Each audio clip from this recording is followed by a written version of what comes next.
Our star somehow found itself the punchline of cheesy science fiction.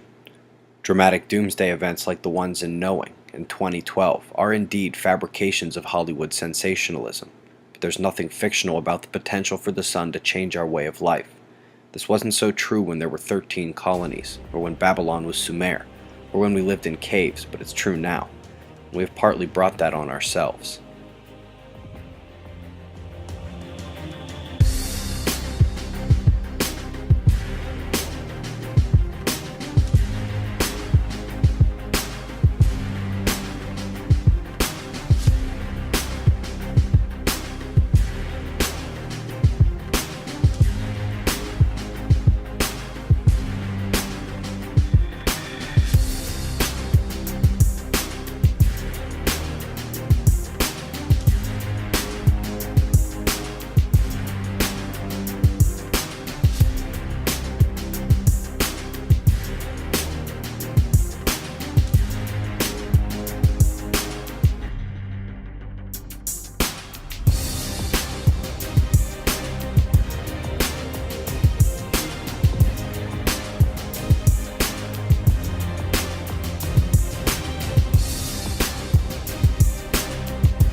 Could you imagine if there was suddenly no electricity?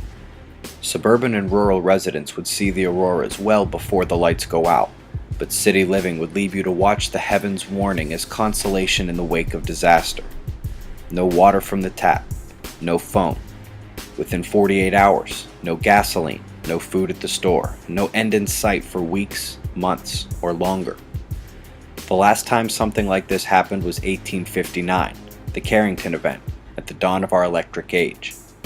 A massive solar storm set fire to telegraph offices and shocked operators. There wasn't much else to destroy. Smaller bursts of damaged satellites have taken out electricity in Canada and Sweden in the last few decades.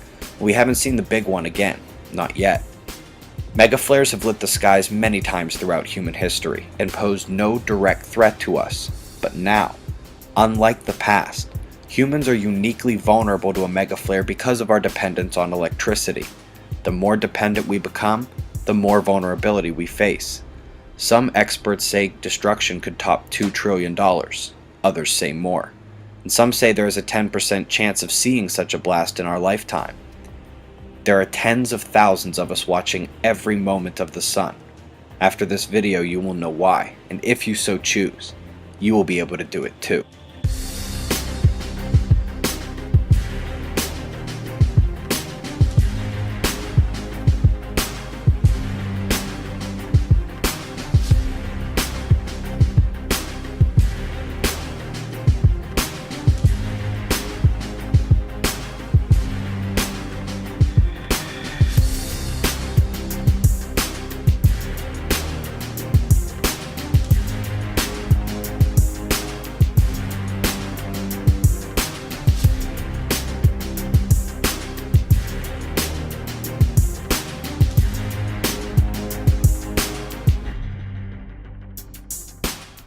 Why do we watch the sun?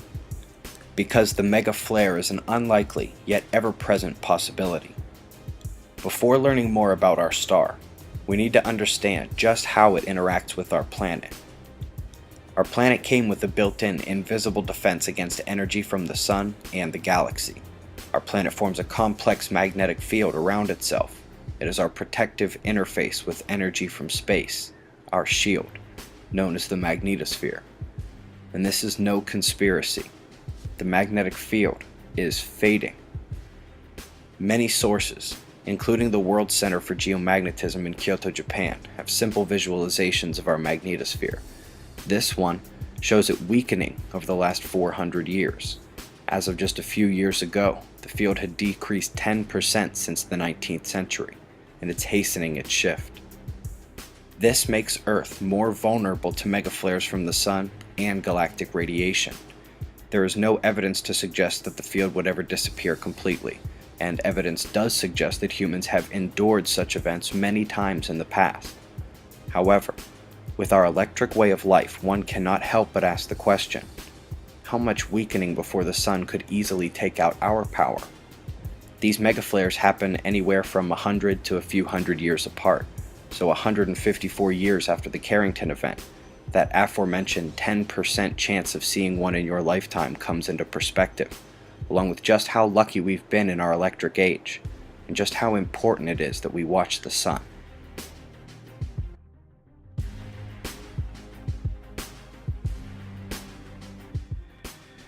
The primary thing that affects Earth's magnetic field is the solar wind, a force made of plasma and charged particles constantly leaving the sun. You will notice the flat surface with dark spots is not visible here. The detector is looking for certain ions in the solar atmosphere, known as the corona, and registers back only those, as color. You can also see these large filaments hovering above the solar surface. These are made of plasma, and as we will see later, can be very volatile. Together, these help demonstrate our first important heliophysics principle. The sun is strongly magnetic.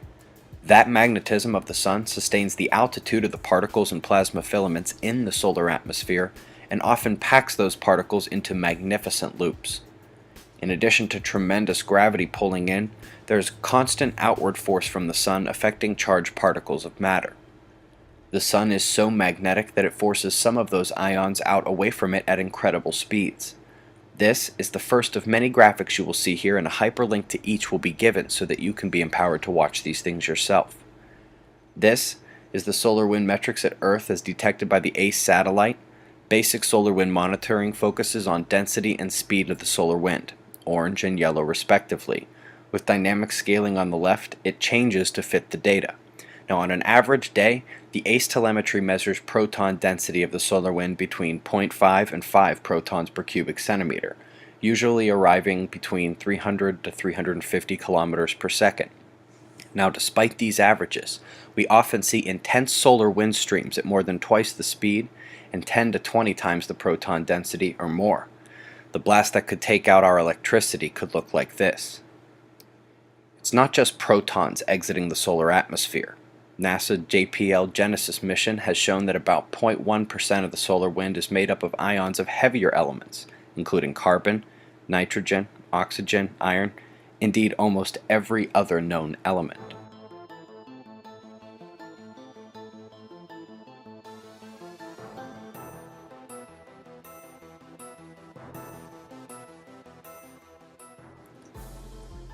Let's take a closer look at those loops we saw earlier. If you will remember, these are strong condensed particle streams in magnetic fields that naturally capture those particles with positive and negative charge.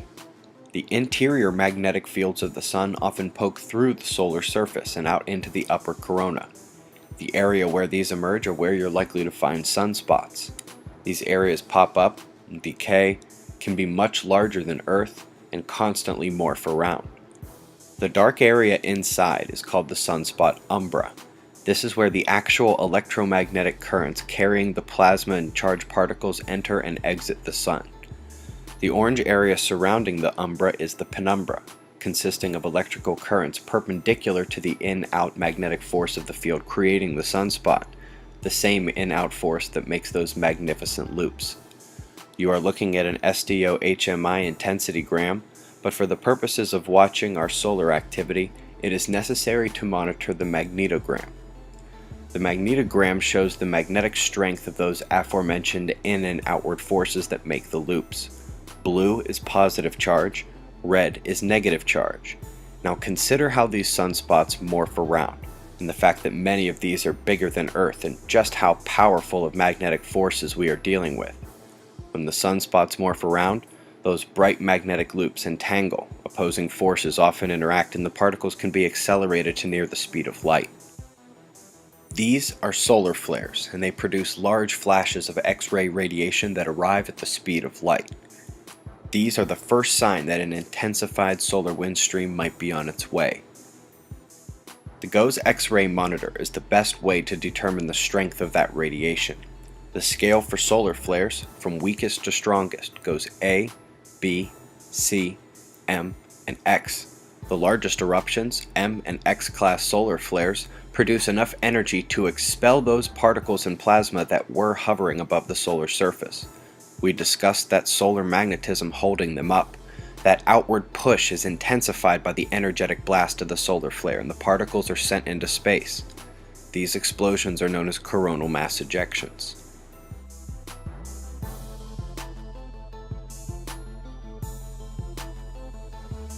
As you might have guessed from the name, a coronal mass ejection, or CME, is comprised of much of the same material as the solar wind mass, just more of it.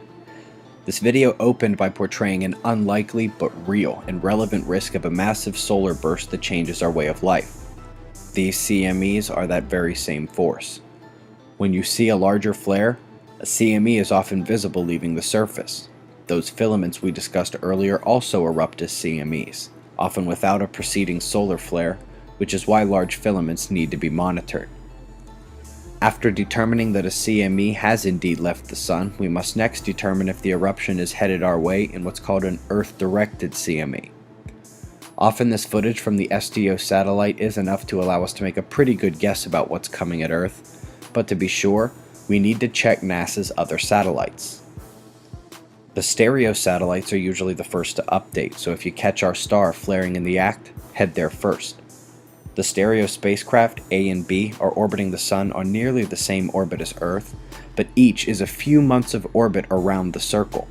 Combining with Earth orbiting satellites, they give us a 360-degree look at the Sun. Using what are known as the Core 2 camera images, we get a side view of the eruptions leaving the Sun in Earth's direction.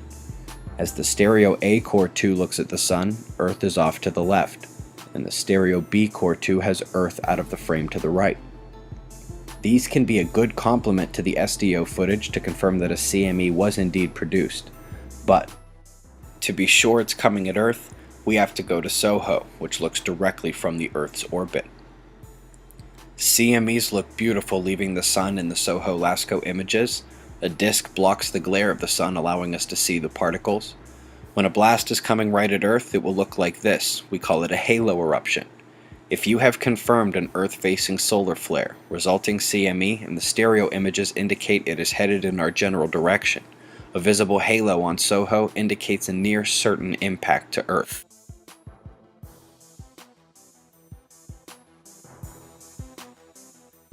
Once we have made certain that the potential for an Earth impact exists, it can be helpful to look at one of the Enlil spirals, which attempt to model the CME's movement through space. This is NASA's density Enlil spiral. The Sun is in the center. You can see Earth on the right as that little dot. You can see a number of other celestial objects and satellites. This is also helpful to demonstrate that there is natural variation in the solar wind. The CMEs are quite evident on the Enlil spiral when they occur. This is NASA's interpretation of all the data about the flare in CME and indicates whether they believe it is going to impact Earth and when. If you look on the far right, this tilts the frame 90 degrees, places us in the midnight position from Earth ground's perspective, directly opposite the Sun, looking at the CME impact from behind, if you will. The splash will indicate whether the Earth will be hit.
NOAA's version of the Enlil spiral replaces that right panel with a timeline graph. They put solar wind density and speed on the same page. They show the timing NOAA believes impact will occur. On the bottom, speed is especially important because we are fairly certain it would take a CME traveling in excess of 1,000 kilometers per second at Earth impact to cause damage to satellites or power grids. We come back to the solar wind telemetry from ACE. When the CME arrives at Earth, the speed and density, yellow and orange, become your bread and butter. They will begin to rise sharply. Medium energy impacts elevate the solar wind speed slightly, like here, with proton densities of 10 to 20 protons per cubic centimeter. Larger impacts we have seen in the last few years pushed speeds to 700 kilometers per second or higher. The big one you worry about would be moving much faster when it hit Earth and probably have a density of 50 to 100 or more. Now we come back to the magnetic shield of Earth, the magnetosphere, and while it is fading, the shield is still strong enough to protect our planet from CME impacts. On the magnetometer, which measures the disturbance in our magnetic shield, calm conditions appear as a relatively flat line, although it is rarely ever completely flat due to natural variation in the solar wind. When impact occurs, the magnetometers across the planet will begin to fluctuate. This is very intuitive. The larger the deviation from the baseline, the larger the disturbance to the magnetosphere. These disturbances can have awe-inspiring and often dangerous effects, as you've seen. This is the induction magnetometer. It measures the frequency of electromagnetically induced fluctuations at ground level, caused by strong solar wind interacting with our magnetosphere, and it shows strong action during significant space weather.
The rheometers allow us to see when a weaker shield allows solar plasma to penetrate our magnetic shield and be absorbed in the ionosphere, as indicated by red absorption lines spiking above the blue curve.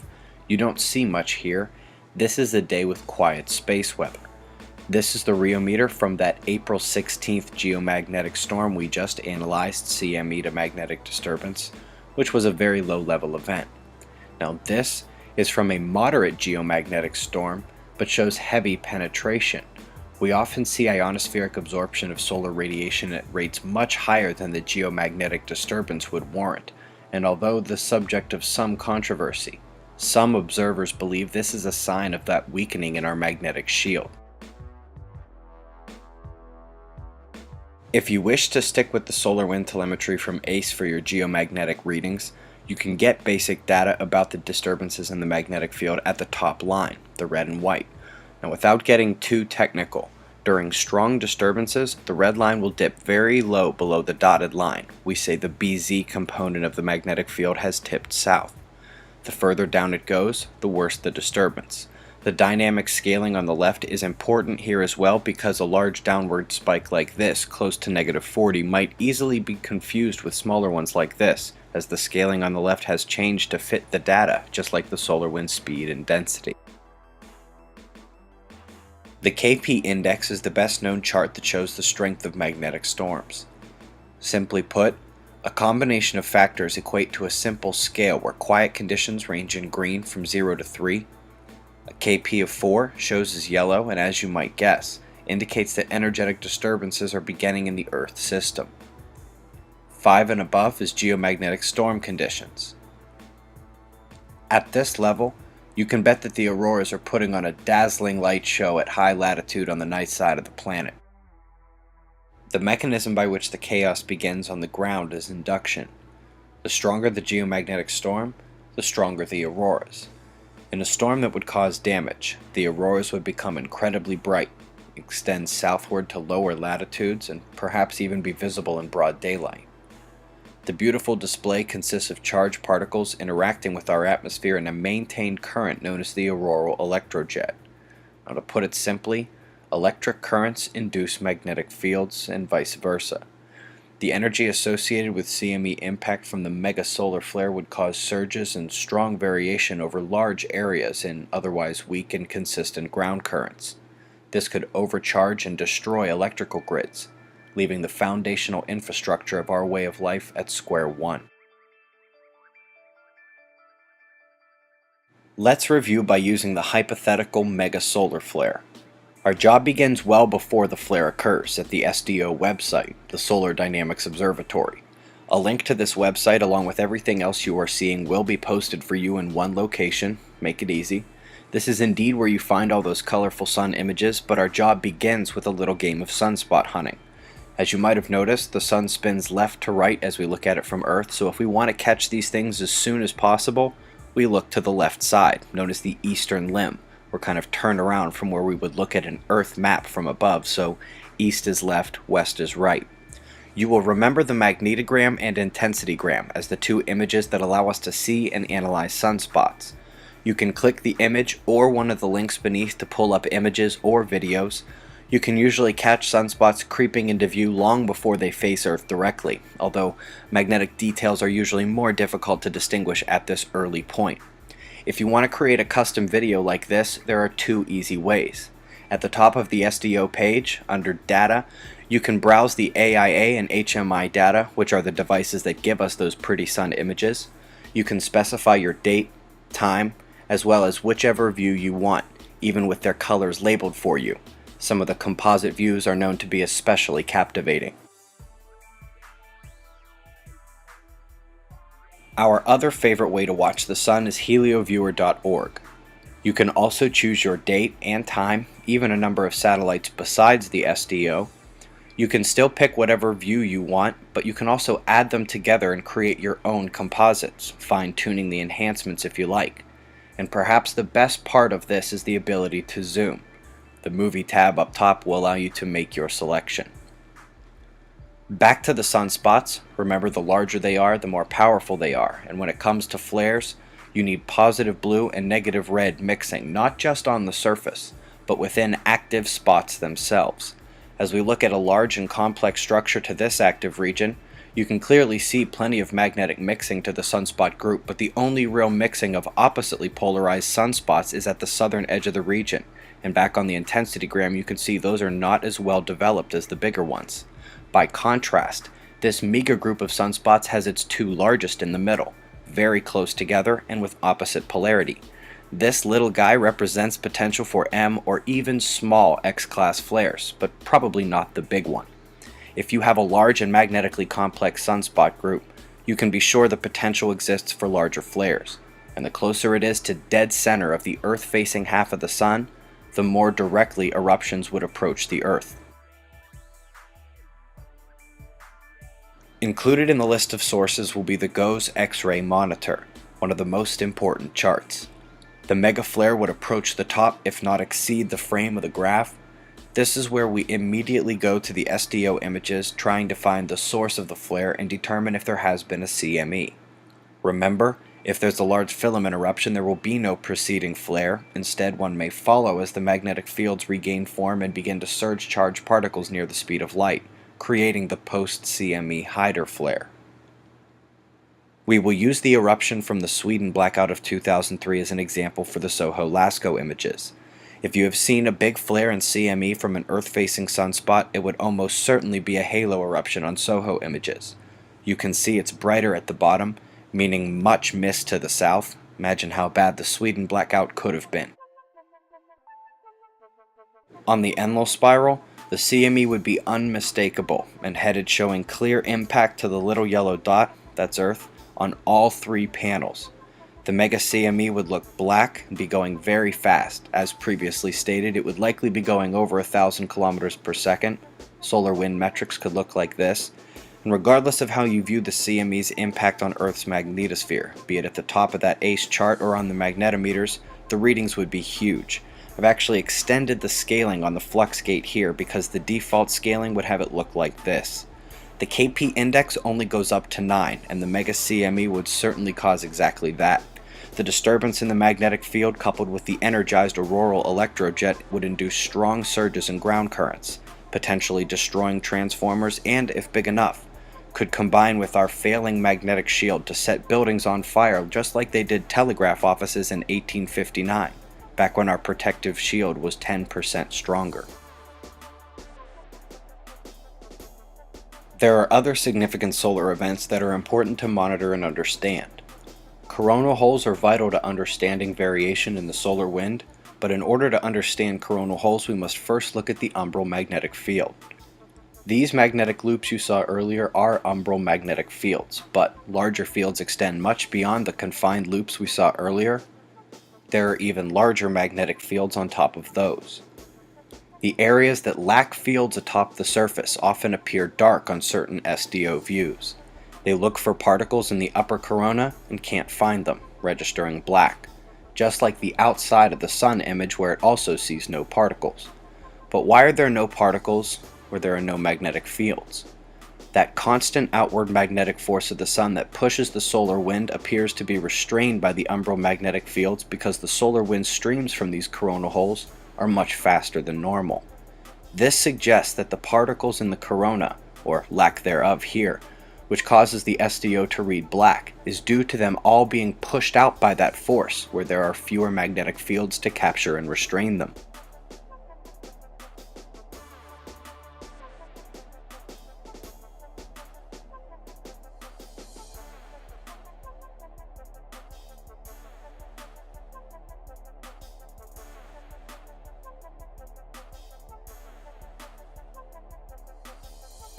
The intense solar wind streams from coronal holes can also cause geomagnetic storms. Those particles not only travel at speeds much faster than average solar wind, but they catch up to slower particles ahead of it, creating an initial shock wave to the impact that inevitably causes many of the magnetic disturbances registered at our planet. There is a rare solar event that can actually be directly harmful to humans. While the loss of electricity from a CME could cause a global disaster, a solar radiation storm poses a direct threat to humans in space stations, high-latitude flights, and in severe events, potentially even to those at high latitude on the ground. Sometimes charged particles are accelerated to near the speed of light and arrive much faster than their slower counterpart, the CME. We have minor particle events periodically, but just as we never want to see a huge CME headed our way, we do not want to see a huge radiation storm either. The primary method for monitoring these events is currently the proton detectors aboard the GOES satellite.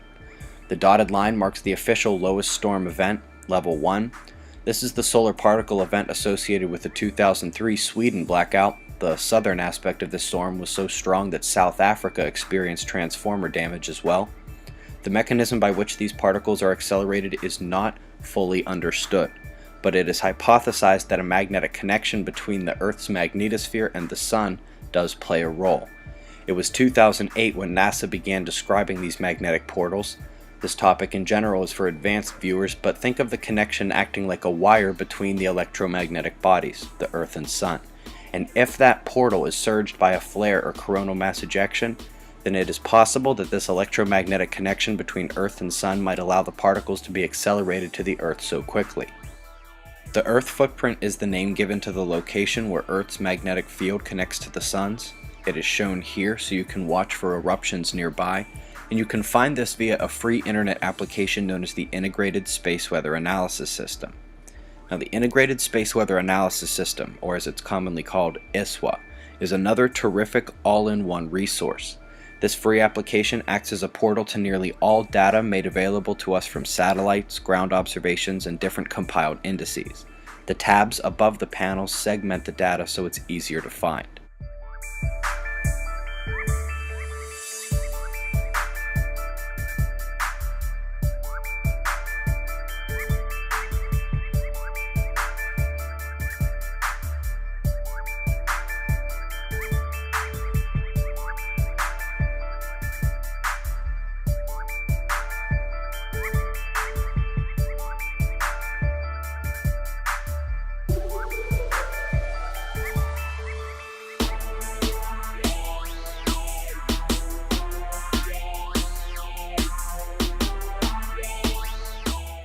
There are some general things it helps to know about the Sun.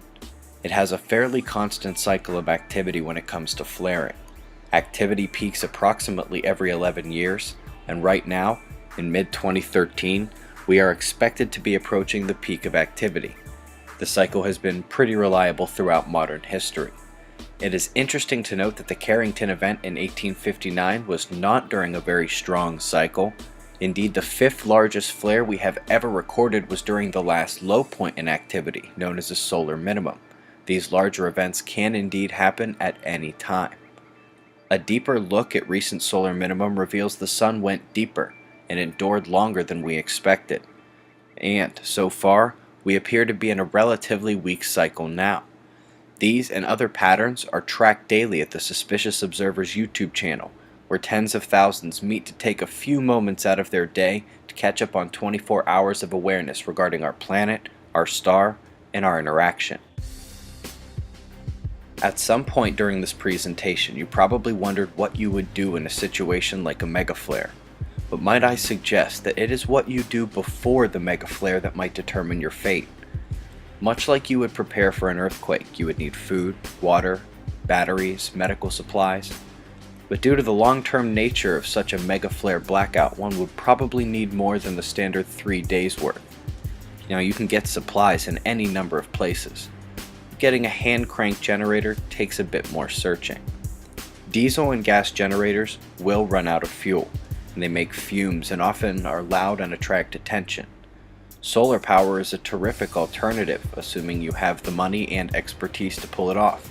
Most do not. But when you see what the military, police, firefighters, and other professional groups are buying to prepare for what could happen, you have to ask why. Powered by the human body, at high efficiency, portable anywhere, and friendly to the environment. All these images are the property of Presto Wind, makers of this crankawatt energy device. They happen to be watchers of our daily tracking of the solar terrestrial condition, and they wanted to give a gift to their fellow observers by offering a discount on this crankawatt energy device. I have one at my home. I am not a paid endorser. I hold no interest in the enterprise. This mention is wholly merit-based. I invite you to really take in what history has to teach us about how lucky we have been to see several decades without such a megaflare. It takes almost no time to stay informed about the Sun. And for those busiest among you, I invite you to join us daily at this channel for 3 to 4 minutes of complete updates on the most relevant information. Earth's magnetic shield is holding, for now. So is the Sun. Remember, information is the antidote to fear.